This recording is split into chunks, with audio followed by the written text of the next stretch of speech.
live stream, right? Mm-hmm. Okay, we're recording. Okay, so welcome everyone to the Martin Sibley Show.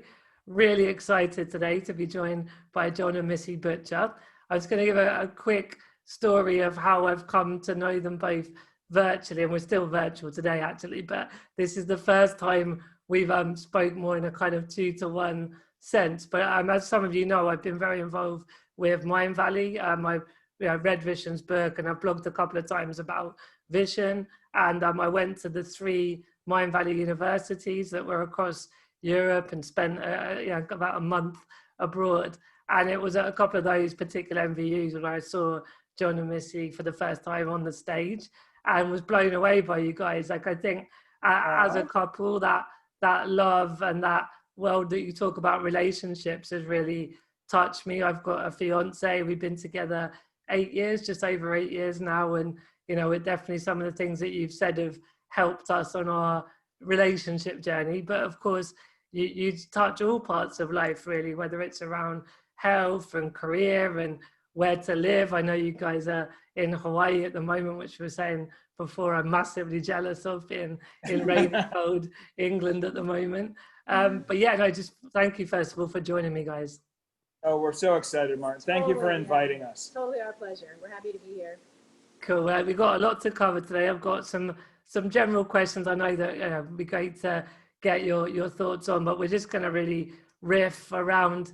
Obviously, my tribe is very much about inclusion, and I think a lot. The big connection, I would say, of what I've been working on career-wise and what you guys have done with your backstory and your tribe, if you like, is it's a lot about mindset. As you both know, I'm with a physical disability. I'm in a wheelchair all my waking hours. I have a sort of care team that help me get dressed and shower. And so, you know, physically I'm very limited, but my mindset has always been positive, can do. Even when I had those health problems, I had a hospital stay, or the winters were like chest infections, I was always dreaming about what I was going to do once I was well again. And so I'm fortunate that I'm not often sick, but I know that generally that dreaming big has been a big part of my life. So it'd be great for you both to share a bit about your backstory, but also why you think dreaming big is so important. That's a great question. That's a really good question. Well, I'll tell you what, let's take the dreaming big issue first, because that pretty much sums up our backstory, right? That's the context that we live in. But, you know, the one thing that I would start by saying, Martin, is that we really don't use the terminology dream too much. We use the word vision, because, you know, we discovered a long time ago that there's a pretty big distinction between a dream, a wish, and a consciously created vision that you move toward with intention every day. It's the same flavor, but it's a different level of intensity and commitment. And I think what happens if you have a life vision like that, super conscious and thought out, it actually starts drawing you toward it, as opposed to you just always pushing. Exactly. It's dreaming, it comes from you. So it's a small little semantic, but it's big. Yeah, it's a small distinction, but it is a big distinction. Yeah, so we've got a methodology for dreaming big, or as we would put it, creating a compelling vision for our life that we can then move toward with intention every day. And that methodology, the Lifebook methodology, basically, is that we get clear on what we want in each individual important area of our life. That means, what is Missy's crystal clear vision for the level of health and fitness that she wants to enjoy, and what's mine? What's our vision for our love relationship? What do we want out of our careers, our exciting, fulfilling, successful careers? What kind of financial abundance do we want to create? What emotional states do we want to experience on a daily basis? We identified 12 areas of life that are the most important areas of life to us. And in each of those areas, we've asked ourselves deeply, what's our ideal vision for this area of our life? Once you've done that in 12 different areas, then you can take those 12 different channels and wrap them all up into one clear, compelling vision for your future. And that becomes your North Star. That's what you're going for. It's not a dream. It really isn't. Yeah. It's not a wish. It is a vision for the life that you intend to create for yourself, consciously crafted by you and for you. And from that point, you can start moving with clarity and intention toward that vision every single day. Well said. Thank you. Very well said. That's awesome. Nothing. Perfect. Yeah, no, and I can see totally that sort of the word dream can therefore have a sense of, does it become a reality? Whereas a vision very much is bringing it into the reality. You mentioned something there, Jon, about, you know, really sort of going inside yourself to get clarity of that vision. And as obviously I referred to when I was asking the question, there was a couple of very particular times when I had ill health. And so that stillness in a way enabled me to go more within. But quite often we're all busy and there's a million priorities and the world is so noisy. Like, how do you find that place, that stillness when you're creating those visions?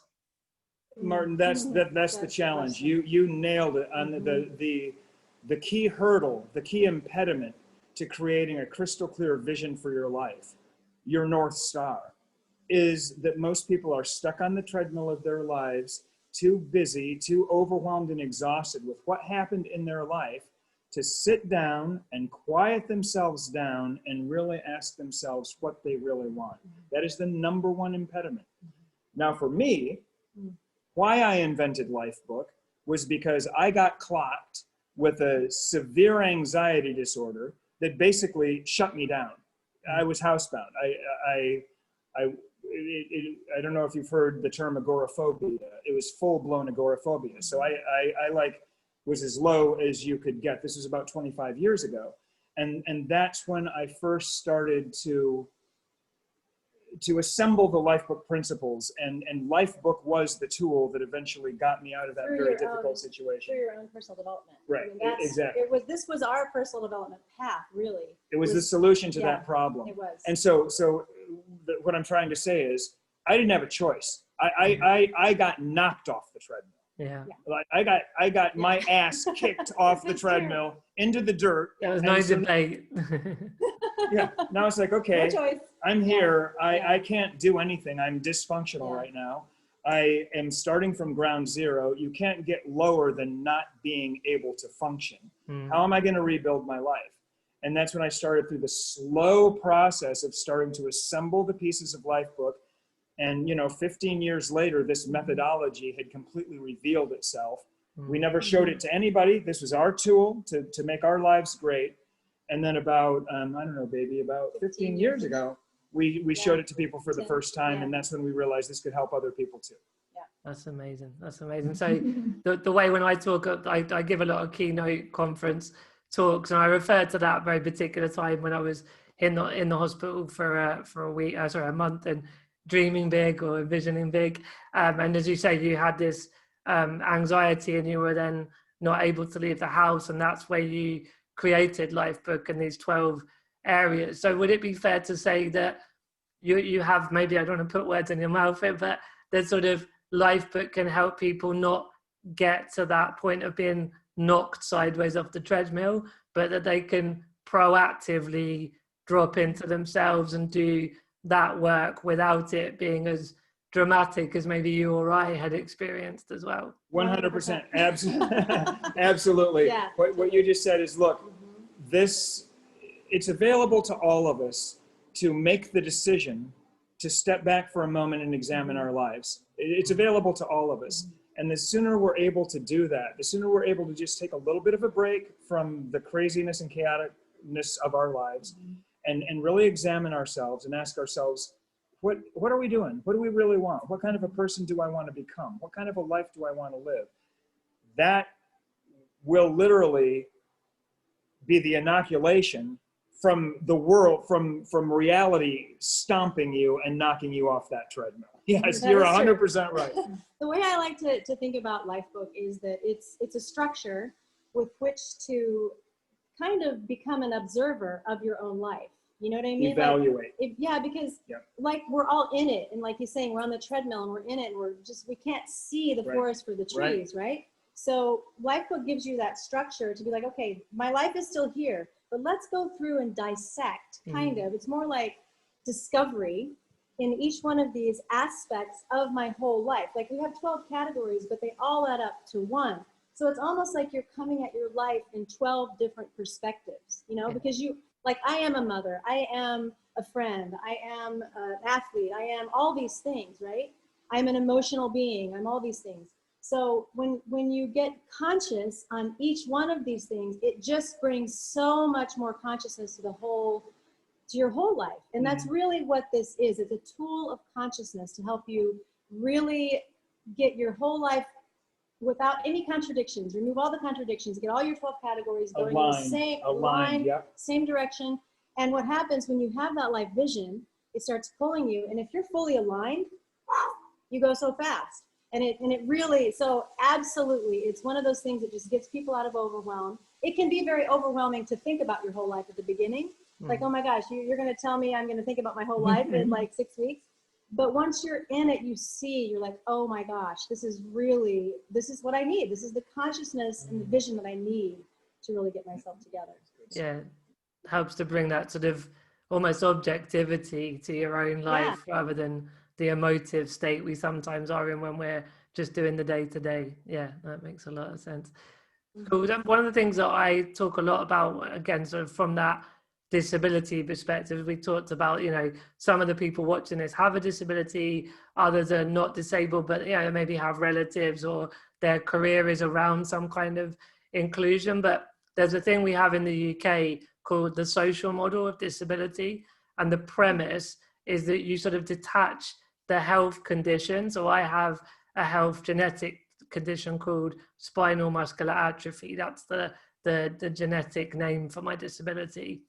But when we talk about the social model, is that I am disabled by barriers in society. So if I go to a transportation method or a building and there's steps, I'm disabled by the steps because I can't get my wheelchair up them. But if there's a ramp or an elevator, I'm not disabled. So we just talk about this sort of social construct that the more disabled people are at the part of designing environments, but also designing policies in government and business. It's really about representation and that everyone has their voice heard. So the world becomes more suitable and accessible to everybody, right? So all of this is to say that when you have that vision, so I could have this big vision that I'm going to travel to the other side of the world. I love travel. I'm really passionate about traveling. But then having done that inner work and I've, you know, done all the sort of doing the big visions for the 12 parts of life, there are those reality barriers that hit you. So I suppose in the end, my question is, how do you keep up that momentum and that motivation when life starts to try to not to make the universe sound like it's against you, but when you face those barriers that are there in daily life, how do you overcome them? Great question. It is a great question, Martin. And now we're getting deep. Like we're going to go deep right now. That's good. The first thing that I have to say is that everybody has barriers. Everybody has disabilities. Some people have physical disabilities. Some people have emotional disabilities. Some people have genetic disabilities. In my family, anxiety disorder, deep debilitating anxiety disorder, runs hardcore, and it is a devastating disability if you can't get your arms wrapped around it. Addiction runs heavy in my family. That's not just a small thing. Men in my family die before they're 40 from drug and alcohol abuse. It's a constant thing. So we all have our challenges, not to belittle anybody else's challenges. I'm just pointing out a fact. Agreed. We all have our challenges. And I'm going to share something with you right now that Missy and I feel is the most important concept we've ever learned. This is the most intelligent thing any other human being has ever said that we can, with all of our studies. This is a concept so profound that if you can really absorb it, you take complete control of your existence despite your physical circumstances, or the circumstances that surround you in the external world.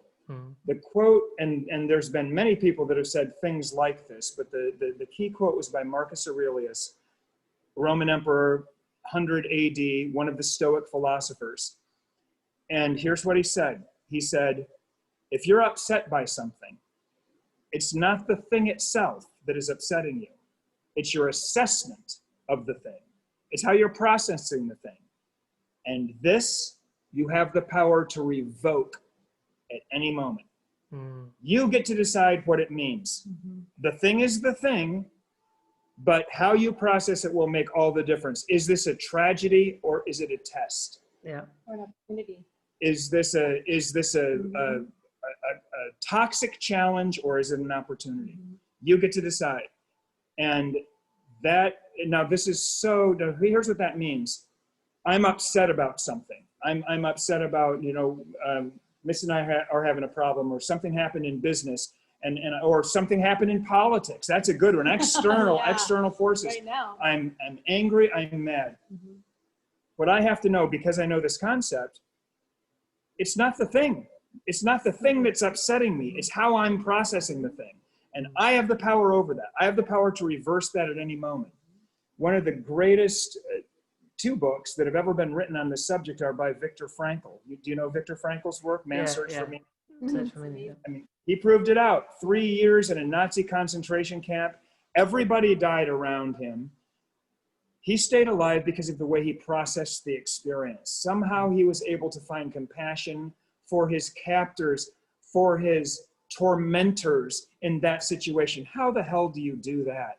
It's a superhuman trait, but if you can get to the point in your life, and trust me, I work on this every day. It's a practice. It's a lifelong practice. This is like the path to guruhood right here. But if you can get to the point where everything in your life that happens to you, it's how you're processing those things. It's not what they are, it's how you're using them, it's how you process them. You then have complete control over your own existence. That's the deepest thing we have to share. It's what our entire community is about. It's what we focus on in our life, and it's hard as hell. It is so hard. Because when you're pissed off, you want to be pissed off. You're down in the dumps, you want to be depressed. You don't want to understand, look, I could get myself out of this in a snap. This is me. It's not that, it's me. And I could turn it around right now.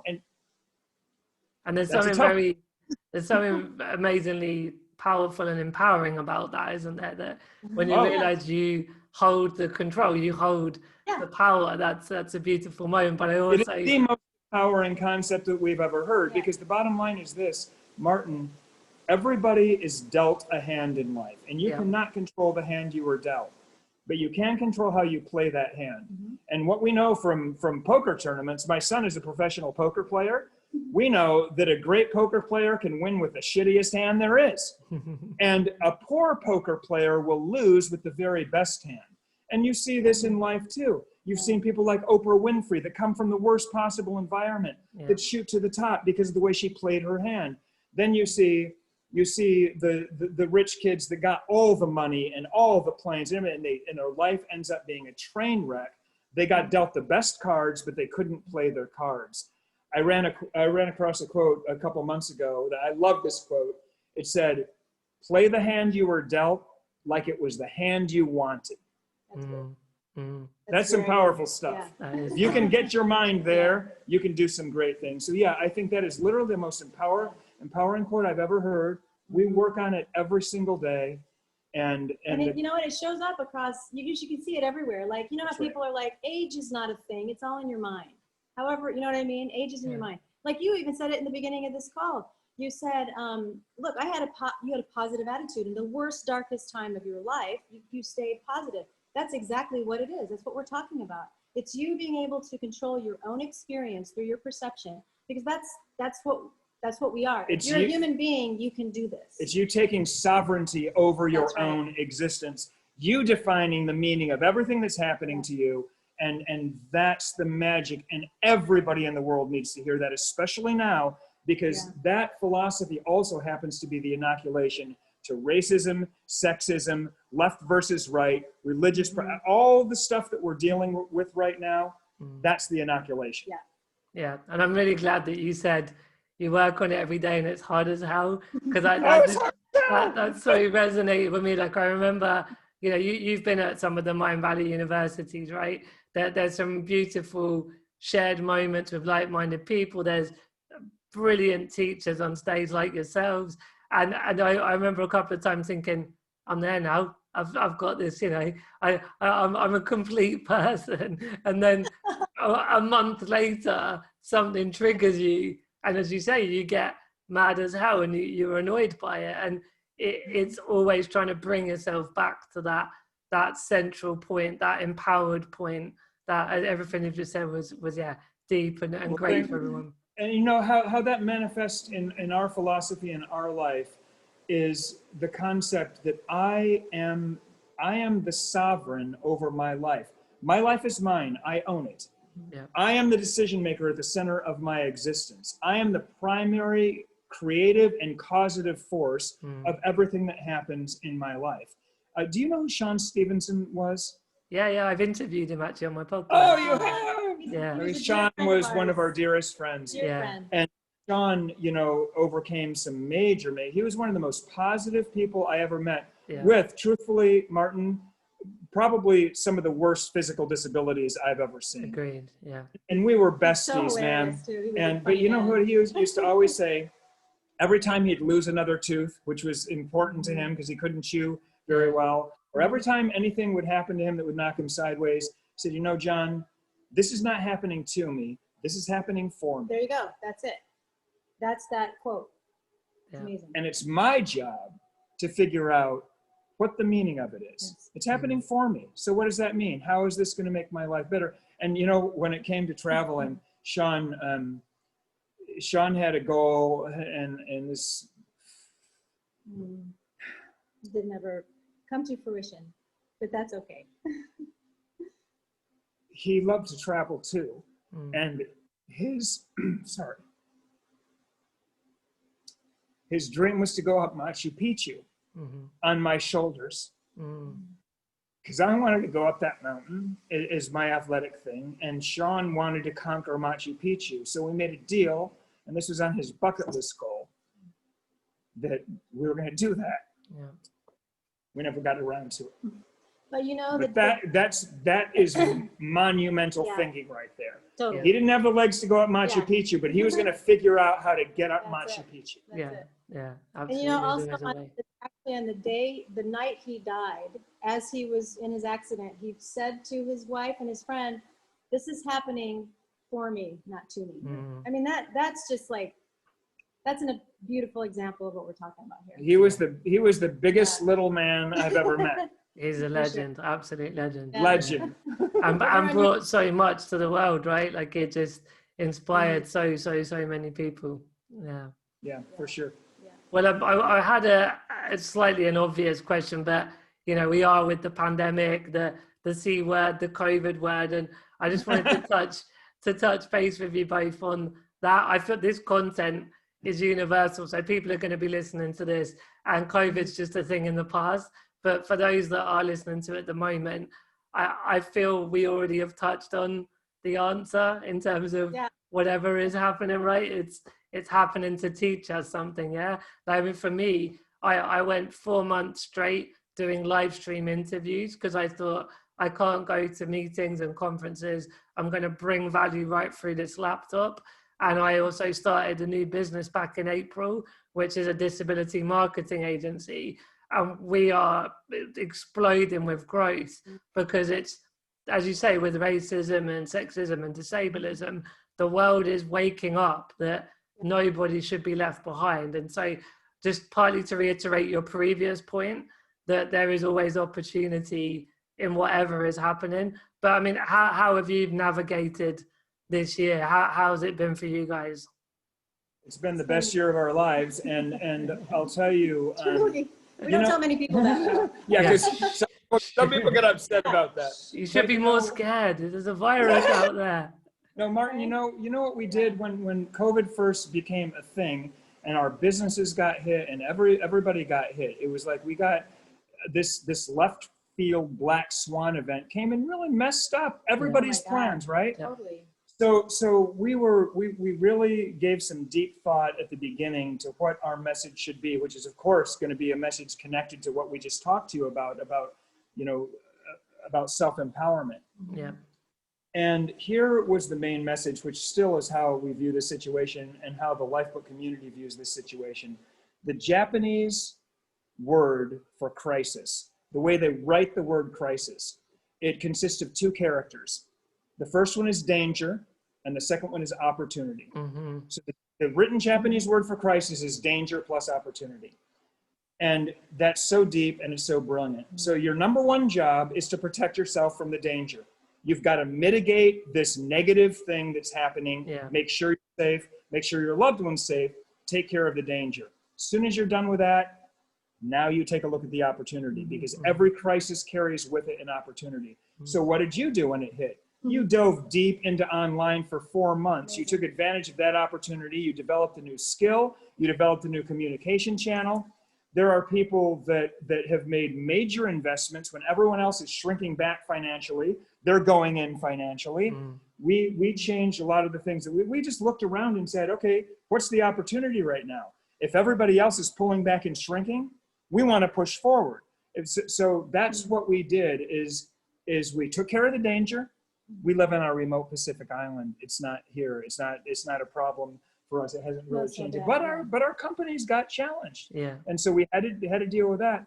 And then we immediately started asking ourselves, what kind of opportunities does this crisis bring with it that we can take advantage of?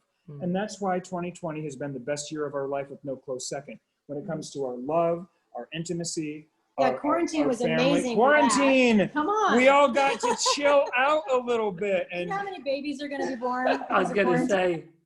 Our daughter-in-law is pregnant. Two of my nieces are pregnant. It's crazy. we got a little time off. Everyone got to chill out a little bit. And to be with Everyone their got to families. take inventory. Yeah, You there's know, a positive here. We were so lucky that we were in this beautiful paradise place. But you know, if you were stuck in a small apartment in Manhattan and you had to go through that whole thing, 4 or 5 months locked down in that environment, I'll bet you that you said to yourself, this will never happen to me again. How I'm going to improve my life is I'm going to make sure that if anything like this happens in the world, I'm not going to get caught in a situation like this. I think a lot of people, look what happened with education. Education went online. We've been told by the colleges for years and years and years that you cannot properly run college education online. Well, they proved that untrue. So I think so many positive things are going to come off of the opportunity side of COVID. We've just got to make sure we deal with the danger. So that's how we process that. And you know, I truthfully think that I look at COVID as a blessing, because even for other people that I know, so many people lost their jobs, their livelihood, but it's like, you guys, the whole old structure of what's been going on for who knows how long is coming down. That is what's happening. We're shifting. The earth is like shaking off some dirty stuff, right? So we have to pivot and we have to go with that. But I think that shoot, I forgot my train of thought. I got it. You got it? Okay, I got it. Thank you. Other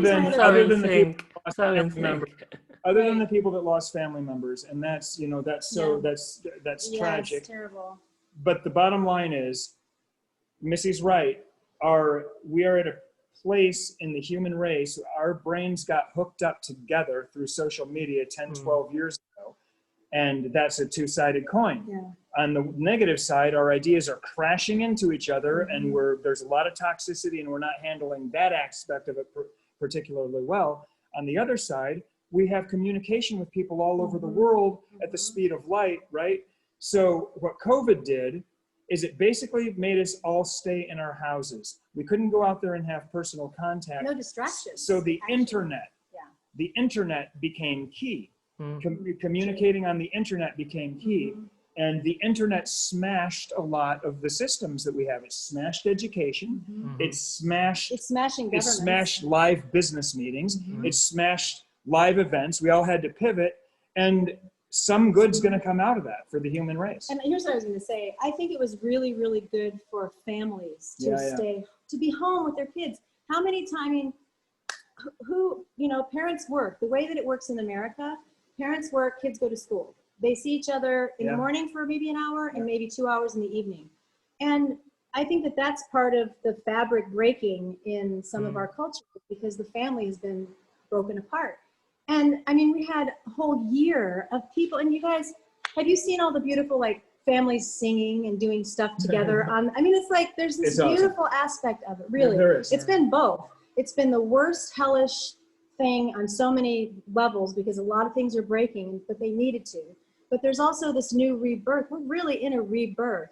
And it's time for us to get really creative, because that's what's happening. All this energy is being released from the old, so we can use that to build the new. And I think that's going to happen next year. And I do have a prediction for next year. First of all, I think a lot of people kind of feel this way without being partisan in any way, shape, or form. I think a lot of people feel that COVID was weaponized by all political parties. COVID became a political thing. You know, it's obviously a real medical problem. Yes. But then there was the added layer of it became used. And now that especially here in America, with the election done. Well, it's not really. Well, it'll be done. At some point, it's going to be done. This is going out on the launch of Lifebook, so hopefully by then it will be done. Let's hope it's done. And I think once both sides stop leveraging COVID for political gains, that it's going to fade back to where it belongs, which is a medical problem. And next year, I think we're going to get a grip on the medical side of it. Yeah. And we're going to start to be able to enjoy the benefits of some of the things that it did. Look, I remember how hard it used to be to get a lot of people on Zoom meetings in 2019. Well, now the entire world is used to it. That's true. It's a better way for us to communicate. Yeah. You know, companies, listen to this, Martin. Like Mind Valley is a perfect example. Mind Valley had 250 employees. They're this amazing place to work. And then all of a sudden, nobody could come to work. Now, Vision would have never pivoted to Zoom meetings to run Mind Valley, but he did. And now all of a sudden, a lot of people like Vision are thinking, do I really need 20,000 square feet of office space, or could I get by with half of that? Do my people really need to spend an hour both ways commuting in their car to get here when they could have a higher quality of life working from home? These are positive things. See, we're gonna rejigger everything. We're gonna make it way better for everybody. That's what my hope is, for sure. Definitely. And I'd love to share back with you from the disability perspective. That point you made about danger and opportunity resonates so much, because I was told on a personal level that I would, that the virus posed potentially more danger because of my disability, right? So there was okay, what do I do to mitigate that risk?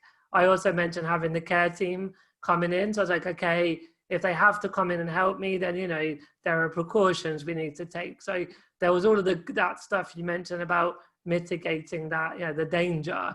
But then from a community perspective, there are a lot of people with disability that have been calling out for education at home, working remotely. And they even started live streaming the theatre productions from London. And we were told that's awesome. We're not, it's not commercially okay. It's not acceptable. COVID comes and we're all sat watching. Yeah. So it really has leveled the playing field for a lot of disabled people, which, back to your point, there's a big opportunity off the back of it. Let me just say something a little bit disconnected, but I want to share this about COVID, because one of the things that was disappointing to me is all of the solutions and inoculations with masks and with social distancing and all that. I was a little bit disappointed that basically nobody on the planet talked more about how you could get healthier and how you could boost your immune system so that you could just not get it. Right? I mean, I wish that there would have been a little bit more emphasis on what each of us could do to make ourselves stronger, right? There were a few people. There were a few people. People did that. Yeah. Well, I think next year's an opportunity, because it's still going to be here. We're still going to have to handle it. So maybe next year we'll see a little bit more of that. Yeah. And actually, it's back to your point about opportunity, that some freaked out and they ate bad foods and they didn't do exercise and they became maybe depressed and they took it that way, but that was a choice, right? On some level, that's still a choice. Whereas, again, just to share more of a personal experience, but I've actually, I started getting a bit of a belly. I'm late 30s now, And obviously exercising is hard being in a wheelchair, but I started eating better this year. And I blogged about this on the weekend that I actually had therapy for the first time ever. And it was a mixture of the crunch of COVID and some of that stress and anxiety it brought. But it surfaced things that I'd always suppressed. But because I was sat more still, I was more aware of the fact that I had these anxieties, and I'm owning it. Like I'm looking Beautiful. after my mind the way we should look after our body. And so for me, it's been a personal development boot camp as well, you know. Same with us, man. I think a lot of people, I think that, and that's the beautiful opportunity. I mean, look, you had to sit in your own life, all of us, for like all these 6 months. And it's like, you cannot escape that. You're looking at your life. You are seeing it. It's like, okay, this is what I've done so far. So I think a lot of people got depressed and said, shit, this sucks. And then other people were like, wow, I'm gonna own that. A lot of people went inside, like you said. The whole human race was in timeout for like almost this whole year, which is not a bad thing. You know, take a break. Go inside for a minute. Well, look, guys, I think we could probably talk for about 4 more hours, but listen, Martin, I do want to ask you, can I ask you a question? Of course, a pleasure. Okay. Here's a question that I'd like to ask you, and I think you'll be uniquely qualified to answer this. One of the things that I've discovered in my life is this is basically the spiritual concept of polarity. And as it applies to business and success, I've been around a lot of creative geniuses all my life. And I don't throw that term around. I'm talking about creative geniuses. My dad is one of them. He's a painter. He's one of the most successful commercial artists in the history of the world.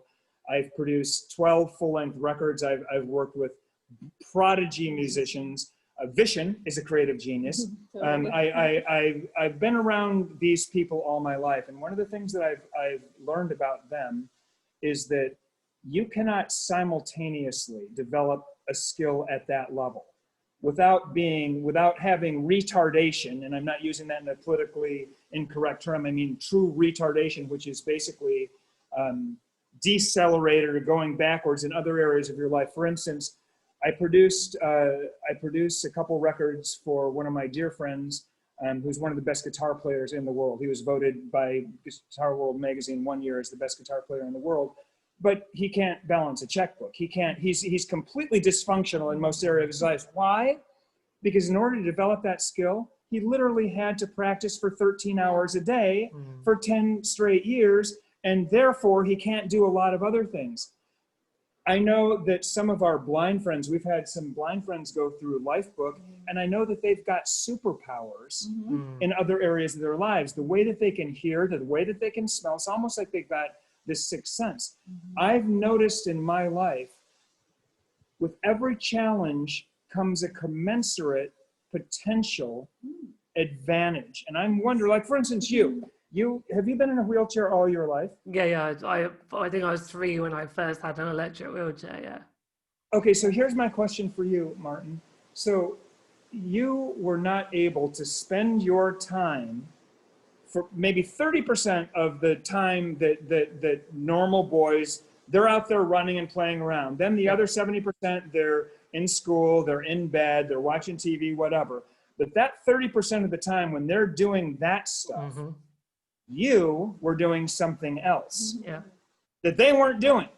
And so what I want to know is if you've noticed any relationship between, if you get challenged over here, sometimes something will pop out over there that's a major advantage. You know what I'm saying? Am I saying this right? Yeah, so I want to tell you, first of all, I've got goosebumps right now. Oh, that's...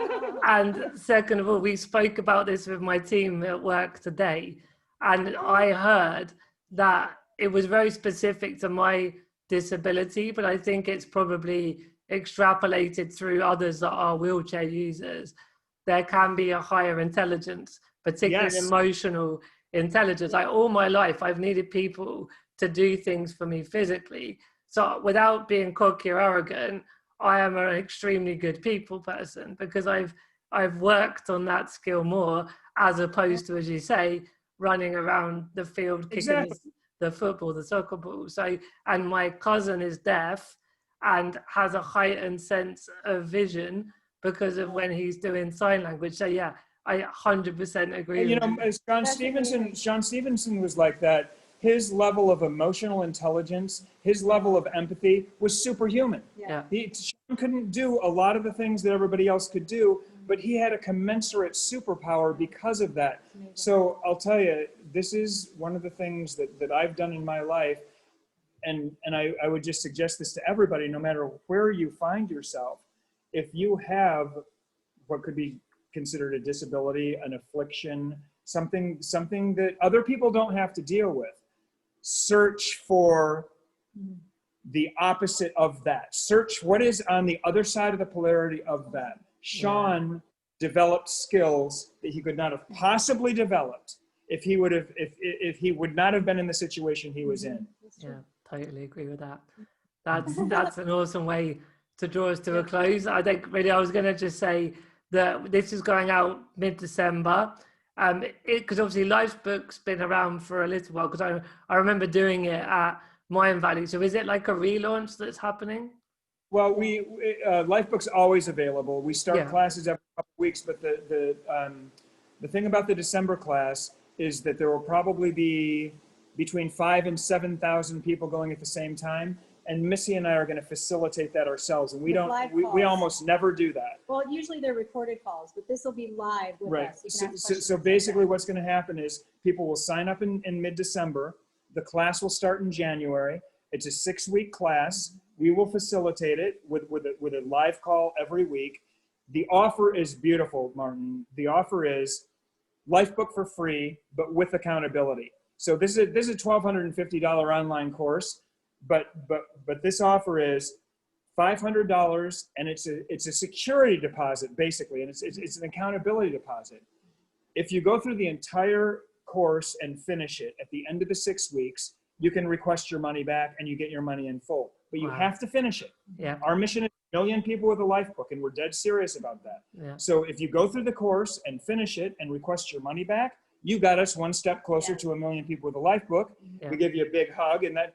But we have a second offer at the end of that that invites you to continue your journey with us into our second level program. And most people love that second offer, but it doesn't matter. It's $500 down. It's an accountability deposit. You can get your money back at the end of the program, but only if you do what you said you were going to do and finish it and make your Lifebook.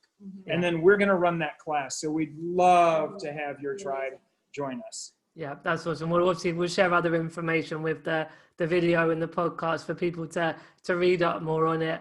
But really, just for this interview, thanks so much for your time today. It's been beautiful to meet you both kind of in person. Same here. We'll see you in person soon, I'm sure. For sure. It's been such a nice time to hang out with you, man. Cool. Thank you. All right, take care, both of you. You too. Take care. Bye-bye.